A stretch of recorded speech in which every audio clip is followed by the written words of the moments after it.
This episode of FilmRiot is brought to you by Domain.com. Today on FilmRiot, we make some movie trailers.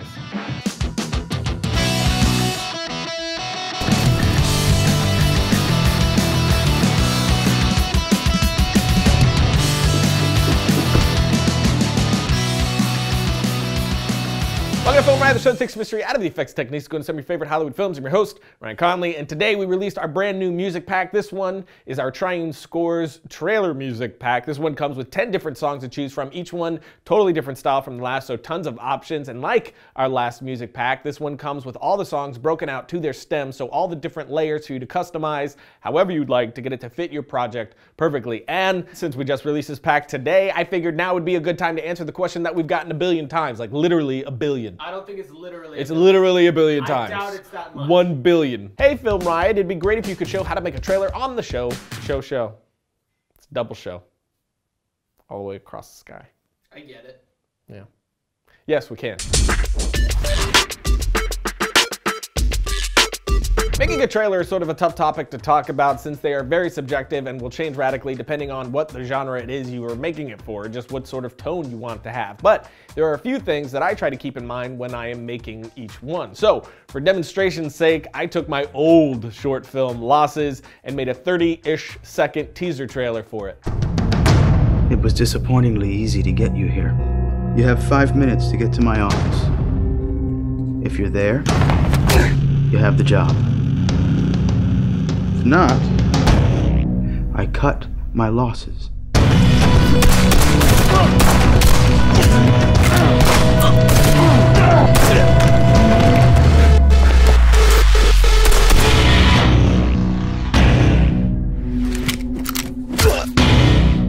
Since Losses is only 9 minutes long, there isn't much to pull from. I went with a 30-second teaser because of that, which is how I really like my trailers anyway, short and just enough to get you interested. 90% of the time, the most important first step for me is picking the right song. Now, for this, I'm using our new trailer music pack, of course, but it isn't a commercial for our new music pack. You can use any music that you want. In fact, I put some of my favorite places for getting music in the notes below, along with links to ours, of course. Some are more expensive than others. 2 are free sites, which are Moby Gratis and freeplaymusic.com. The catch to those 2 is that you can't use that music on anything that's making money. It has to be non-commercial. With the other sites like Audio Jungle, APM Music, and MusicBed, how much the music costs will depend on what you are using it for. But with our music packs, you can use it on any project you want, no restrictions, no higher costs for different types of projects. You just buy it and it's yours to use as you wish. But either way, check it all out in the notes section below. That's right. I meant the way your body develops at puberty. But once I have my music, I decide on how I want to lay this out. And again, this isn't so much of a tutorial on how to make any trailer at all, since, like I said before, that's subjective and it's going to depend on your style, just what you like overall. It's really hard to make a tutorial that's going to talk about how to make any trailer at all. But this is more of a look at my process on how I made this trailer, since for me, there are a lot of things that do translate to any trailer I'm working on. For instance, I like to think of it in terms of Act 1, Act 2, and Act 3. So with this teaser, my Act 1 is that slower portion in the beginning with the dialogue over it. I'm using this to set up everything that's going to come afterward. I start the trailer off just like I do with my films, hit the audience with an image that gets you immediately interested, which as soon as Josh hits the chair, I match that hit with a hit from the music. Then I ramp my speed down for the video and start a slow fade out.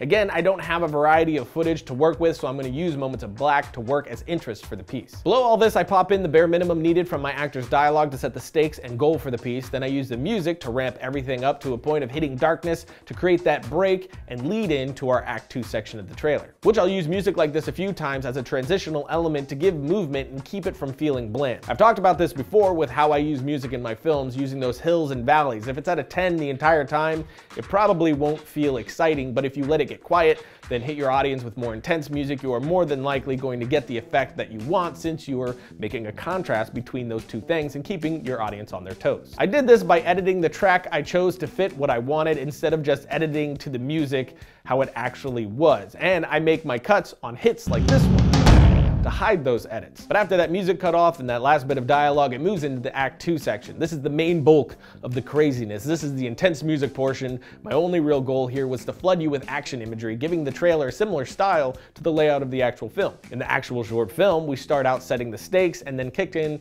to pure action for the rest of the piece, so I'm trying to convey that here, to give the audience a sense of what they're going to be in for with the full film. Next, I move out of the second portion and into the final. To do that, I want to ramp up this section so that we lead into that main title instead of just randomly landing there. So I use this slide shot, chopping it into a strobe effect to speed up that move and give that lead-in feel. After that, I go into the stems of our packs. This is where we have all those different layers broken out from the tracks, and I'm going into a totally different track than the one I'm actually using to grab this rising sound right here.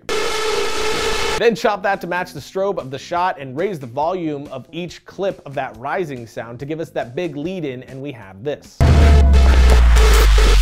Then we have our main title, and then one last moment of action to tie it all off. Now I have my rough pass, and I'll go back and start adding in all my sound effects. The punch sounds, the gun sounds, the whooshes. I love whooshes. I use them all over the place with action. It's really helpful when wanting to feel movement from one shot to another, or just in the action itself. For instance, here is the cut 2, and then the final action beat without any of my whooshes. And now with all the whooshes added back in. But now that we have everything together, once again, let's take a look at the final 30-second teaser. It was disappointingly easy to get you here. You have 5 minutes to get to my office. If you're there, you have the job. If not, I cut my losses.